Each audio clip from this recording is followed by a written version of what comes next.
সতর্কতা। দেখেন, ছোট্ট একটু অসতর্কতার কারণে মানুষের কত বড় ক্ষতি হতে পারে, কত সমস্যার সম্মুখীন হতে পারে। গতকালকে আমার বাসা থেকে রাত্রে আমার চোরে জানালা দিয়ে পাঞ্জাবি টেনে সেখান থেকে মানিব্যাগটা নিয়ে যায়। সকালে যখন ঘুম থেকে উঠে পাঞ্জাবি দেখি জানালার সাইডে পড়া, তো উঠে দেখি ভিতরে মানিব্যাগ নেই। তো মানিব্যাগে খুব বেশি ক্যাশ টাকা ছিল না, বাংলা টাকায় হয়তো 800-900 টাকা ছিল।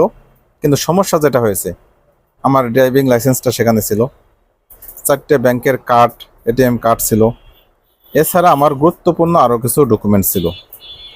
এখন সকালবেলা এসে প্রত্যেকটা ব্যাংকে ফোন দিয়ে কার্ডগুলি আপাতত স্থগিত করা, এরপর একটা জিডি করতে হবে, সেই জিডির কপি নিয়ে বিআরটিএতে গিয়ে ড্রাইভিং লাইসেন্সটা তোলা। এই যে কতটা পেরেশানি, প্রত্যেকটা কার্ড তুলতে 600-700 টাকা করে লাগবে। তো এই যে একটা মানসিক ক্ষতি এবং আর্থিক ক্ষতি, সর্বোপরি একটা পেরেশানির শিকার। এই মুহূর্তে আমি কোনো কার্ড দিয়ে টাকা তুলতে পারতেছি না।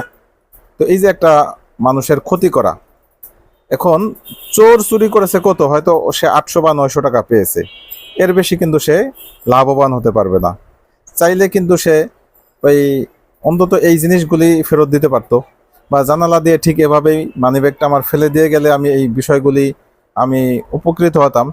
এখানে আমার যে ক্ষতি হয়েছে, চোরের লাভ হয়েছে মাত্র 800, আমার ক্ষতি হয়েছে কয়েক হাজার টাকা, মানসিক পেরেশানি, এবং সর্বশেষ পুলিশ এবং বিআরটিএতে পর্যন্ত দৌড়ানো লাগবে, প্রত্যেকটা ব্যাংকে দৌড়ানো লাগবে সেই কার্ডগুলি পুনরুদ্ধার করার জন্য। অতএব এই বিষয়গুলি আমাদেরও যেমন সতর্ক থাকতে হবে।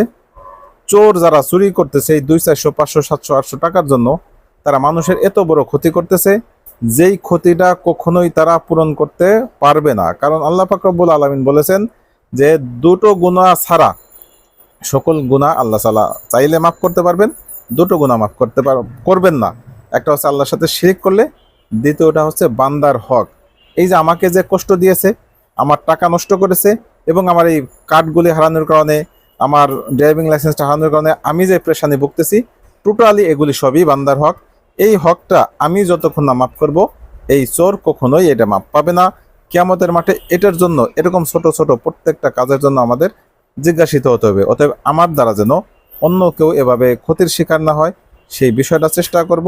সাথে সাথে নিজেরাও সতর্ক থাকবো যেন আমার প্রত্যেকটা জিনিস হেফাজতে থাকে, চোর যেন আমাকে ক্ষতি করতে না পারে। ভালো থাকবেন। আল্লাহ হাফেজ। আসসালামু আলাইকুম রহমতুল্লাহ।